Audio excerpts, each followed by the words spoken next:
Assalamualaikum warahmatullahi wabarakatuh.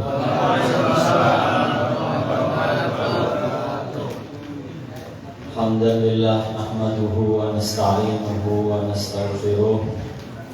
Alhamdulillahilladzi hadana bi'abdihil muhtari man da'ana ilaihi bil idni wa qad nadana labbaika ya man dallana wa hadana.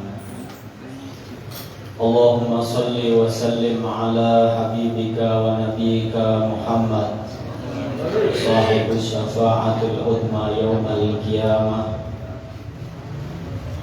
alladhi yaqulu fi qawlihi sallallahu alaihi wasallam amantu billah summa istaqim sallallahu alaihi wa ala alihi wa ashabihi wa azwajihi wa dhurriyyatihi ila yaumiddin. Nas'alullah subhanahu wa ta'ala ayaj'alana min ahli syafa'ah yaumal qiyamah, amin ya rabbal alamin. Hadratul muhtaram, para alim, para ulama, wabil khusus pimpinan wilayah Rifaiyah Jabodetabek yang alhamdulillah pada hari ini saya pribadi baru kali ini bisa berkumpul dengan antum semua jamaah Rifaiyah se-Jabodetabek, insyaallah menjadi silaturahim yang diberkahi oleh Allah Subhanahu wa ta'ala.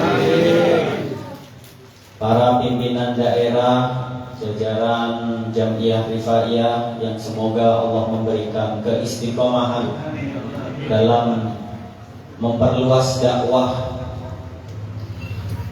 Jam'iyah Tarajumah yang di bawah naungan guru besar Syekhina Hadratus Syekh Rifai bin Muhammad, yang mana beliau Sayyidi Syekh Ahmad Rifai adalah sosok yang sangat luar biasa dalam ketawaduannya, sosok yang memiliki ilmu yang sangat luar biasa, akan tetapi demi keutuhan syariat Sayyidina Muhammad beliau memilih tertutup. Beliau memilih ketika pulang dari pendidikannya dari Timur Tengah, beliau langsung mengarah ke pelosok-pelosok. Cerita yang saya dengar itu ada 3 ulama Indonesia, di antaranya Hadratus Syekh Ahmad Rifai, kemudian Sayyidil Imam An-Nawawi Banten, satu lagi Mbah Khalil Bangkalan. Beliau 3 ulama yang paling sepuh adalah Romo Kiai Haji Hadratus Syekh Ahmad Rifai. 2 Sayyidina Imam An-Nawawi sama Mbah Khalil Bangkalan ini masih adik kelas beliau. Kemudian ketika pulang di perjalanan, mereka bertiga rembukan. Karena pada waktu itu ini sedikit mengingat perjalanan beliau sebelum kita masuk ke lebih jauh lagi. Karena ilmunya Sayyidina Imam Ahmad Rifai ini lebih condong kepada usul fikih tasawuf. Dan ini ilmu torekot sangat luar biasa. Ini adalah manhajiyah dakwahnya Imam Ahmad Rifai ini sesuai dengan dakwahnya Rasulullah SAW ketika beliau menghadapi lingkungan Yahudi yang ada di sekeliling Mekah dan Madinah. Dan ketika bertiga beliau sampai di Indonesia, waktu itu Indonesia masih dijajah. Jadi kalau mereka bertiga ini kumpul, ya kalau ditangkap satu maka 3-3-nya akan kena. Artinya kalau dibunuh pasti dibunuh semua.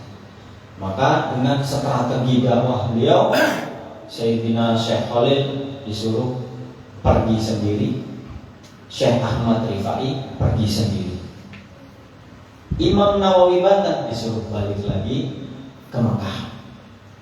Demi apa? Andai saja mereka berdua, beliau Syekh Ahmad Rifai sama Mbah Khalil ini tidak selesai dakwahnya, masih ada Imam Nawawi. Itu strategi yang sangat luar biasa.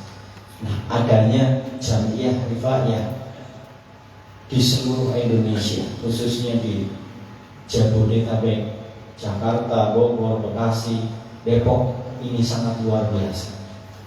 Bahkan dalam pikiran saya, Jakarta itu adalah suatu tempat yang sangat mega, kota. Madinah, Tangerang, Madinah, Bekasi, Madinah, Depok, Madinah. Semua itu orang-orang Jawa Tengah khususnya itu menganggap wilayah itu adalah wilayah kota yang kayaknya tidak mungkin adanya berkembangnya Jamiah Rifaiyah ini. Kenapa? Karena ya kitab tarjumah karangannya Mbah Rifai itu lebih banyak dikaji di perkampungan. Karena memang Syekh Ahmad Rifai itu lebih fokus kepada orang-orang perkampungan. Makanya bahasa Kiai Ahmad Rifai ini luar biasa. Bahasanya mudah difahami dengan bahasa Jawa asli, akan tetapi di situ kandungan maknanya sangat luar biasa, dengan keindahan syairnya, dengan keindahan makna dari kitab tarjumah tersebut. Hadirin yang berbahagia, Al-Imam Ahmad Rifai Ibn Muhammad di dalam kitab tasawuf beliau, Riayah Akhir, itu menjelaskan bahwasanya manusia itu diliputi oleh sesuatu yang diperincikan oleh Al-Imam Ahmad Rifai dengan 8 perincian. 8 yang baik, 8 yang buruk.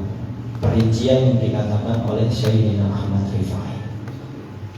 Dan ini ada kaitannya dengan ayat Al-Quran yang Allah Subhanahu wa ta'ala menjelaskan kuntum khaira ummatin ukhrijat linnas ta'muruna bil ma'ruf wa tanhauna 'anil munkar. Awas. Dalam ayat ini Allah menjelaskan kita sebagai umat Rasulullah adalah paling bagusnya umat. Tapi dengan syarat ta'muruna bil ma'ruf wa tanhauna 'anil munkar. Imam Ghazali menjelaskan maksud dari ta'muruna bil ma'ruf wa tanhauna 'anil munkar panjang lebar. Tapi Syekhina Ahmad Rifai meringkas dari makna yang sangat panjang itu menjadi 8 kategori orang yang bisa memiliki kebaikan dan 8 kategori orang yang memiliki keburukan yang nanti bisa berpengaruh dalam amar ma'ruf nahi munkar. Kemudian dalam ayat lain Allah juga menjelaskan Qul hadhihi sabili ad'u ila Allah ala basiratin. Nah, disinilah ikatan ta'muruna bil ma'ruf wa tanhauna 'anil munkar yang bisa sampai kepada orang-orang yang ada di sekeliling kita harus dengan ala basiratin. Nah, basirah itu nopo? Basirah itu apa? Basirah itu adalah hati yang ada pada diri manusia. Loh, Imam Ghazali menjelaskan makna hati panjang lebar.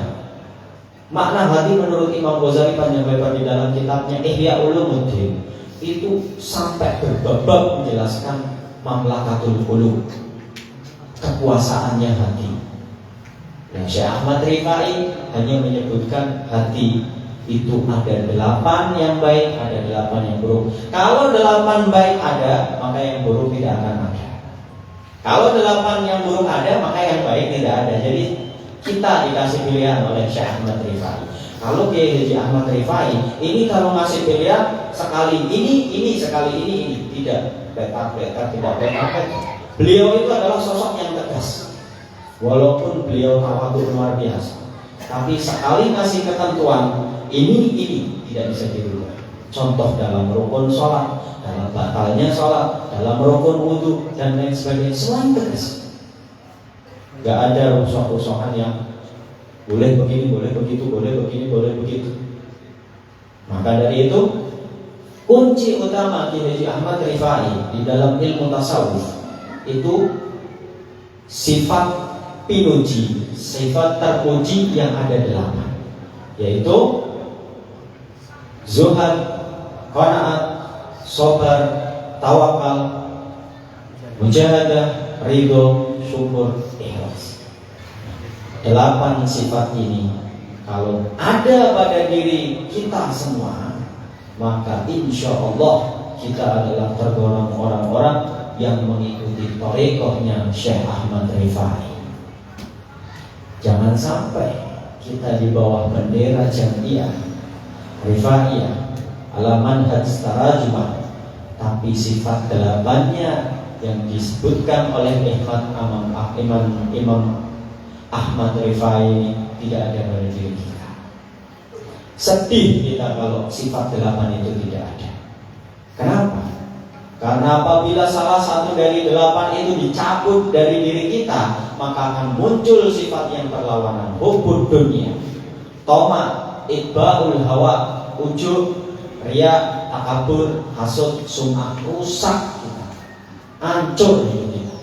Kenapa? Innallaha la yanzuru ila a'malikum wa la ila ajsamikum, bal yanzuru ila qulubikum. Gusti Allah itu melihat tidak pada jenisnya, tidak pada perbuatannya, tapi melihat pada hati-hati kita semua. Kalau hati kita dipenuhi dengan sifat 8 yang baik, maka insya Allah kita akan pada manhaj qul hadhihi sabili ad'u ilallah ala basiratin. Tidak mudah untuk menjadi orang yang memiliki basirah yang kuat. Syarat untuk memiliki itu harus memiliki sifat 8 tersebut. Salah satunya adalah zuhud. Para hadirin yang berbahagia, kita semua zaman yang kita hadapi saat ini, yang penuh dengan keanekaragaman, yang penuh dengan perkembangan yang sangat luar biasa, perubahan dari zaman ke zaman sangat cepat sekali. Pendidikan seorang anak lebih cepat dengan satu perkara yang dinamakan handphone. Satu benda tapi bisa merubah akhlak manusia. Al-Imam Ghazali di dalam kitab Ihya Ulumuddin menjelaskan bahwasannya hati itu dilingkupi dengan yang pertama namanya khayalan. Hati manusia itu dipenuhi dengan khayal, menghayal dan menghayal. Itu yang pertama. Yang kedua diliputi dengan namanya syahwat. Syahwat, sudah punya HP ini pengen HP yang lebih bagus lagi, sudah punya motor ini pengen yang lebih bagus lagi. Itu sifat manusia yang diliputi dengan syahwat. Manusia semuanya seperti itu, seperti itu. Mau diyakini atau tidak, mau disadari ataupun tidak, manusia seperti itu. Kalau tidak seperti itu bukan manusia. Ya, kalau tidak seperti itu bukan manusia. Terus apa? Ya tergantung. Jenis malaikat mungkin, jenis syaitan juga mungkin.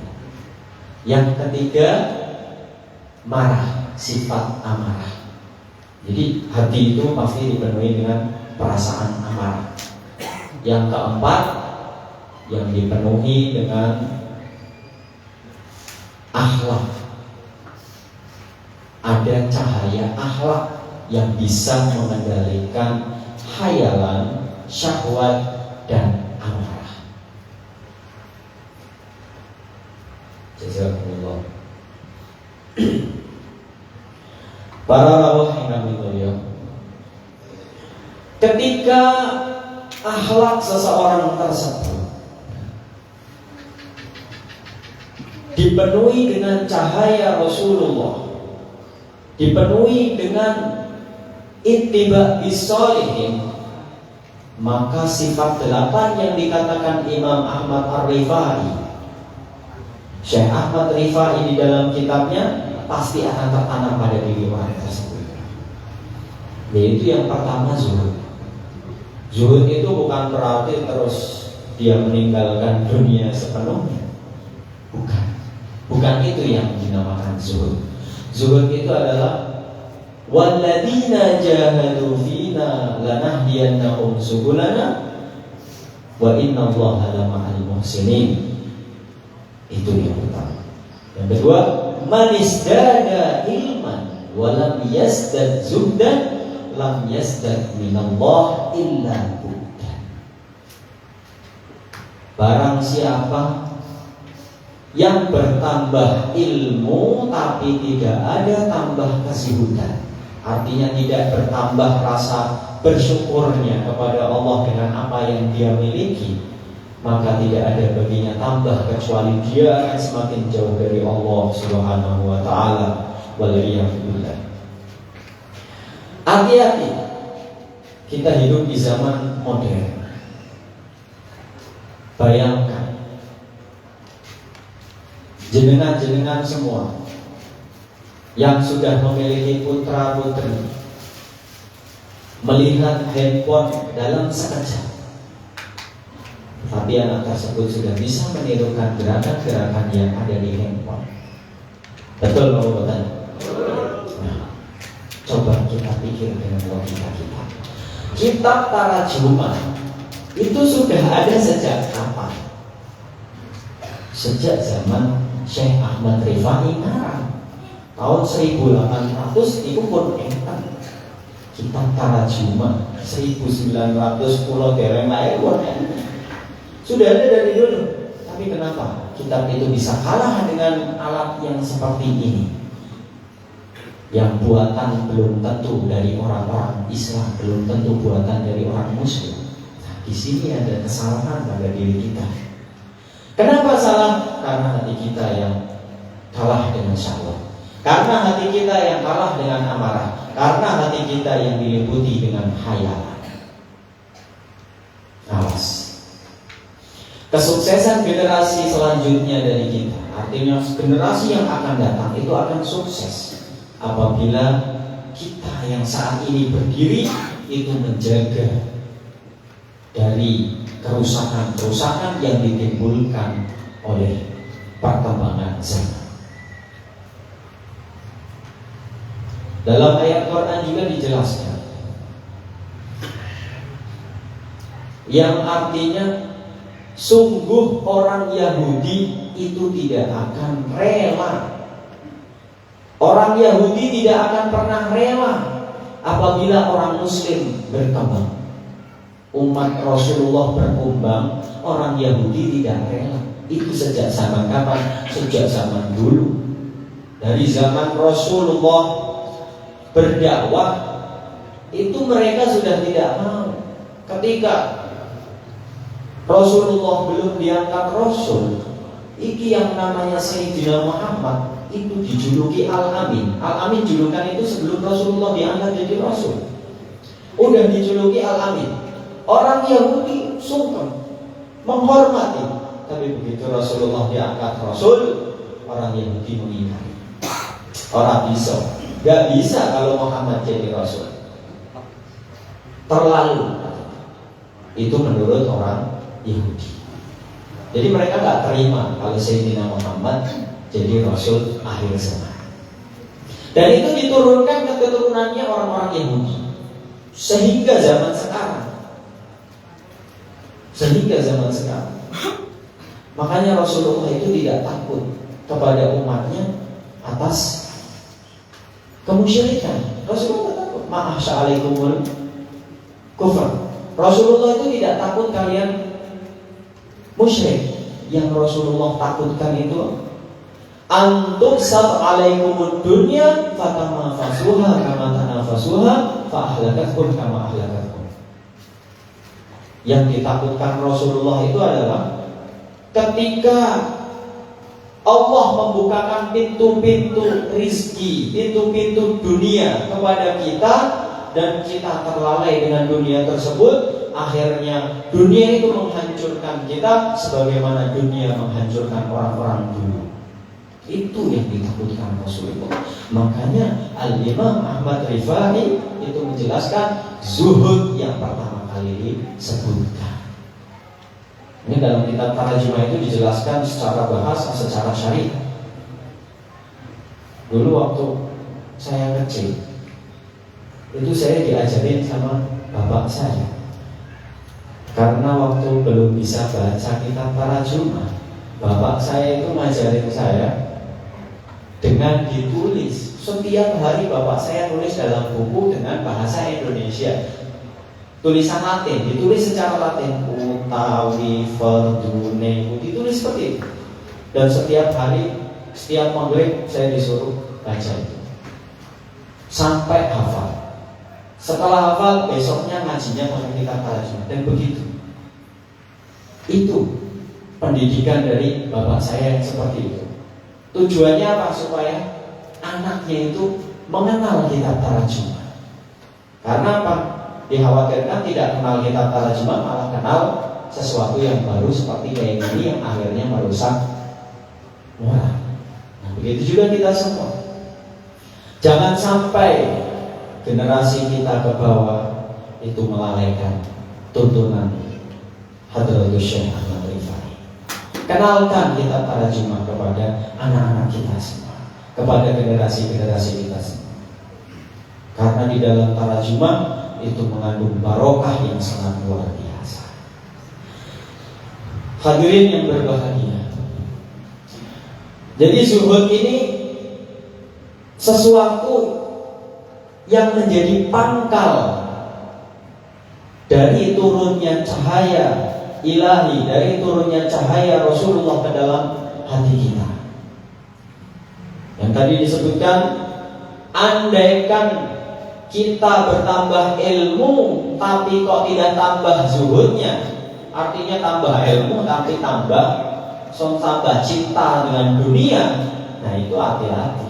Ini adalah alamat dari kerusakan yang disebutkan dalam hadis kama ahlakathum, sebagaimana umat terdahulu dihancurkan. Contohnya banyak orang yang dihancurkan gara-gara dunia. Korun hancur gara-gara dunia. Salah satu sahabat yang dikasih kambing sama Rasulullah, kambingnya sedikit, rajin sholat jamaah. Begitu kambingnya sudah satu lapangan, mulai tinggal jamaah. Ya, hati-hati. Dunia itu kadang butuh, kadang menghancurkan. Ya secukupnya saja. Nah, makanya diurutkan setelah kita tempelkan zuhud, artinya hati kita itu jangan dicondongkan ke dunia. Hati kita itu condongkan kepada Allah saja. Hatinya diikat kepada Allah saja. Dunianya gimana? Kita hidup di dunia, butuh dunia, insya Allah. Kita urusannya hati ya. Kita lagi berbicara hati ya. Kita bukan berbicara fi'lul dohir ya. Kita berbicara hati. Kalau hati jangan dicondongkan kerja, jangan dicondongkan untuk perkara-perkara yang dari perkara-perkara yang la fa'idata fil akhirah. Al-Imam Arifai kan sudah menjelaskan mahwa dunia malah yang fa'il akhirah. Dunia itu adalah sesuatu yang tidak bermanfaat di akhirat. Jadi segala sesuatu yang tidak ada manfaatnya di akhirat itu dunia. Sholat kita kalau tidak manfaat di akhirat, dunia Pak. Ya, hatta sholat, hatta puasa, hati-hati. Ini ibarat dari Syekhina Ahmad Rifai. Maka dari itu, setelah seseorang itu memiliki sifat zuhud dalam hatinya, maka akan tanawar, artinya hatinya itu mengosomo dunia, menghindar dari dunia. Hatinya yang menghindar ya, tapi fi'lun dohir ya tetap kasar. Yang namanya manusia butuh kerja, butuh duit untuk makan dan lain sebagainya. Ya, duitnya buat nyamoni anaknya di pondok, buat bekal istrinya dan lain sebagainya. dakwah di jalan Allah butuh uang. Nah itu lain cerita. Tapi hati jangan digantung dengan uang. Hati ini gantungkan kepada Allah. Hatinya kepada Allah, kerja hatinya kepada Allah. Hatinya untuk Allah, fi'lul dohirnya jahit. Dagang ya dagang, ngajar ya ngajar. Tapi hati jangan digantung pada mesin jahit. Hati jangan digantung dengan potongan baju. Hati jangan digantung dengan merek dagangan. Hati gantung untuk Allah. Alik qalbak billah, alik qalbak birabbak. Gantungkan hati kita kepada Allah. Gantungkan hati kita kepada Tuhan kita. Siapa Tuhan kita? Allah. Siapa penolong kita? Allah. Hati kita cukup untuk Allah saja. Itu zuhud. Jadi ciri-ciri orang yang memiliki sifat zuhud dalam hati, itu hatinya bergantung kepada Allah. Artinya fi kulli nafasin wa lahdatin wa harakatin wa sakanatin lillahi rabbil alamin. Gerakannya, diamnya, bernafasnya hanya untuk Allah semata. Nah, itu zuhud. Susah apa? Susah tidak? Gak ada susahnya, Pak. Gak ada yang susah, cukup nangati tok. Allah, Allah, Allah. Sekali tarikan nafas, Allah, Allah. Dalam hati, Allah. Enggak usah dilisankan, Allah. Karena WC dilisan, tarik nafas, lisannya, enggak boleh. Cukup dalam hati saja. Istihdar billah, itu zuhud. Ya. Melangkah yang kedua, setelah seorang itu sudah mengikat hatinya dengan Allah, maka orang itu akan memiliki sifat qanaah. Jadi aslinya urutannya itu memang seperti itu. Jadi yang pertama, yang penting hatinya karo Gusti Allah. Yang pertama, hati harus bersama Allah dulu. Setelah kita bersama Allah, barulah nanti akan muncul sifat qanaah. Terima. Qanaah kan artinya menerima apa adanya. Dari Allah 100 juta ya terima, dari Allah 1 miliar ya alhamdulillah ya terima, dari Allah 1000 rupiah ya terima. Memang dari Allahnya segitu. Alam qadarullah masya'a fa'al. Ini yang ditakdirkan Allah. Nah, kalau hati sudah sama Allah, semuanya akan tenang. Kerjaan rame tenang, kerjaan tambah rame tambah tenang, tambah rame lagi semakin tambah tenang. Tambah sepi orang, kerjaan gak bakalan sepi kalau hati kita bersama Allah. Kenapa? Ya, karena sibuk dengan Allah kan gak ada nganggur ya mas. Kalau hati sudah digantung sama Allah gak ada nganggur. Ya. Jadi Allah terus, gak ada nganggur. Kenapa? Al-Imam Ghazali menjelaskan, fi kulli sa'ah fid dunya lahu kunuz yaumal qiyamah, lahu khazain yaumal qiyamah. Setiap 1 jam di dunia itu diganti sama Allah dengan 1 buah bangunan yang sejam. Jadi 24 sehari 24 jam, berarti ada 24 bangunan setiap hari. Jadi faedah ngomong seperti sebenarnya kehidupan dunia dengan akhirat itu hampir sama. Bedanya kalau akhirat itu an-ni'mah ni'am daimah, al-adab al-adab daimah, wala intaha alaha. Di akhirat tidak ada akhir. Jadi sekali nikmat ya nikmat terus, sekali adab ya adab terus, tidak ada akhirnya. Itu bedanya. Dan nikmatnya tidak seperti di dunia. Kenapa? Mala ainun ra'at, wala udhunun sami'at, wala khatar ala qalbi bashar. Lah, pripun? Gimana ini nikmatnya? Bisa rahmat bayangin. Jadi nek ibadah karo Gusti Allah, enggak usah tanggung-tanggung. Jangan cukuplah sholat iki, saya cukup jamaah cukup. Jangan.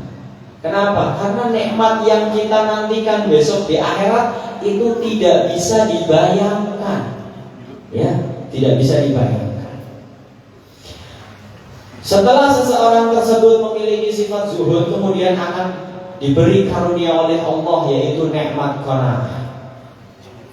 Qanaah bil qalil, qanaah bil katsir. Terima banyak, terima sedikit, terima. Kadang-kadang kita itu ketika banyak ya senang, Ketika banyak sumringah, ketika sedikit beda, auranya beda. Ini berarti belum ada konaan Pak. Mata itu yang saya ngertos itu yang hati ya diri sendiri. Urusan hati itu yang tahu diri sendiri. Ini kalau saya cuma memberikan gambaran saja. Imam Ghazali kitab Ihya Ulumuddin itu semuanya isinya gambaran semua.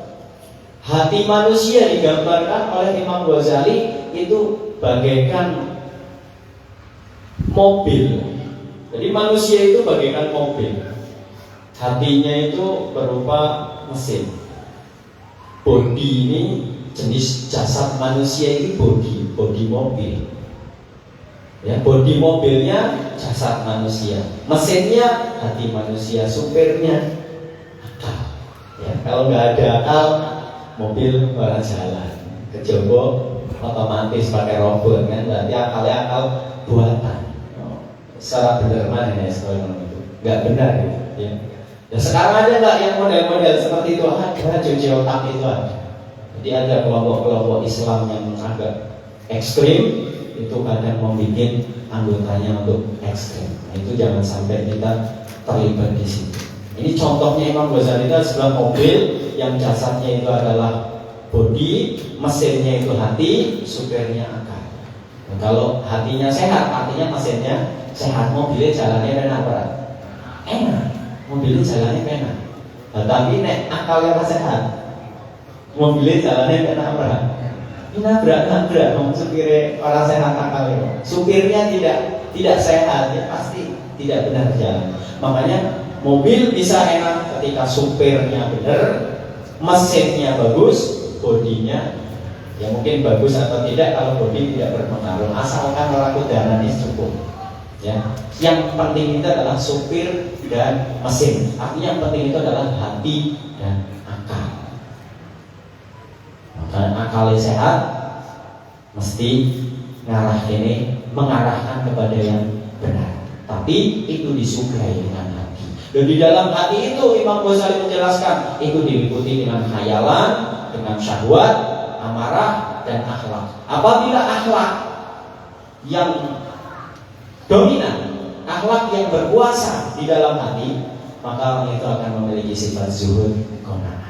Nah, wis qanaah akhirnya sabar. Terima duit akeh yo sabar, orang duit akeh yo sabar, duit akeh sabar pripun boten boros ya. Awas safi. Kalau orang tidak sabar akhirnya apa? Duit akeh wis tuku sing ora bener ditukoni akeh. Duitnya di buyar-buyar enggak jelas.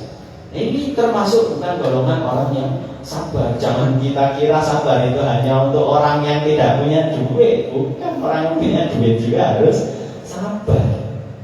Maka lah wong wis zuhud, qanaat, sabar, ujung-ujungnya mesti tawakal. Wong ini bakalan tawakal. Nek wis sabar mesti tawakal. Makanya orang ngomong ceritanya tawakal ala Allah tapi ora sabar, ya ora ceritanya. Ya, gak ada ceritanya orang muslah tawakal pasrah karo Gusti Allah tapi orang makan sabar. Ini lewatin ini namanya melompat. Masa iya Anda akan naik ke mana? Ke atap langsung loncat dari bawah? Enggak mungkin. Harus pakai tangga. Saya baru sampai ke atap. Mau benerin atap mau loncat kok. Sampai atas atapnya yang jebol ya. Nah, hati-hati. Nah, setelah sabar, maka urutan ini harus kita pahami ya. Karena ini urusan hati, Pak. Urusan hati itu sangat sensitif. Ya. Kok malam ini bahasnya hati sih? Ya. Karena emang kitab Syekh Ahmad Rifai itu lebih banyak mengarah kepada tasawuf. Kalau bahas tasawuf niku Imam Ahmad Rifai itu panjang lebar. Jadi keterangannya kata, penjabarannya kata. Maka kalau pas dapat kabar mungkin PW Rifayah Jabodetabek, target kula lah bahas tasawuf mawon tasawufe Syekh Ahmad Rifai. Bareng-bareng kanggo pangiling-iling urip ning zaman sekarang itu, kalau kita tidak memiliki hati yang sofa, maka kita akan celaka. Ya. Para hadirin yang berbahagia, Mungkin nggak usah panjang-panjang ya, kita ringkas-ringkas saja. Setelah orang itu tawakal, tapi tetap urut ya, mau dieling-eling, mohon tolong diingat-ingat ini, karena ini adalah pegangan hidup kita. Zuhad, qanaah, sabar, tawakal. Tawakal mesti mujahadah. Nah, ini yang nomor 5 ini yang kadang-kadang orang tidak mau. Walladzina jahadu fina. Siapa orang yang bersungguh-sungguh dalam berjihad, artinya berjuang di jalan Allah, fina, di jalannya Allah, lanahdiyannahum subulana. Jadi gak usah khawatir, Allah yang akan memberikan jalan kepada kita. Jadi semua yang di sini, insya Allah kita semua sebagian itu sebagai perantau. Yang artinya kita itu untuk apa sih merantau dari sono, dari negeri yang jauh ke negeri yang jauh? Untuk apa itu semua? Kalau tidak untuk dakwah di jalan Allah. Dakwah di jalan Allah itu bukan sekadar duduk di sini ngaji kita, bukan itu saja. Dakwah itu sangat luas maknanya. Artinya jenengan kerja, kita semua kerja nyari duit. Ada yang dagang, ada yang ini, ada yang itu juga namanya dakwah. Dakwah menafkahkan hasil dari kerjaannya untuk menyekolahkan putra-putrinya. Itu dakwah. Tanpa kita bekerja, anak-anak kita mondok, siapa yang nyamai? Siapa yang ngirimi? Kasihan. Maka semangatlah dimanapun kita berada. Yang namanya jahadu fina lanahdiyannahum subulana. Gusti Allah bakal paring dalane. Gusti Allah akan menunjukkan jalannya. Jangan ketika kebentur tak, aduh, dodolan kok sepi ini. Islam mumentlah ojo. Ingat, zuhad, qanaah, sabar, tawakal, ridho, mujahadah. Jadi tetap kita harus semangat. Dagangan sih tetap semangat. Semangat. Oke. Para pedagang insya Allah semangat. Sederek konco ingkang mulya. Jadi jangan mengkhawatirkan soal rezeki. Ya, jangan khawatir, aduh aku wis jago nang tanah abang ora masih tuku piye iki. Wis seminggu aku buka warung bolak-balik tuku es, tuku manganan tanah abang ning dagangan ora sing payu piye. Jangan seperti itu, Mas. Itu mengeluh. Ya. Hati-hati. La in syakartum la azidannakum wa la in kafartum inna adzabi lasyadid. Awas. Adab lasyadid. Jadi Gusti Allah ora sekedar mengadab tok, tapi adab tor pedih. Adab ini pedih. Makanya jangan suka mengeluh, syukurin apa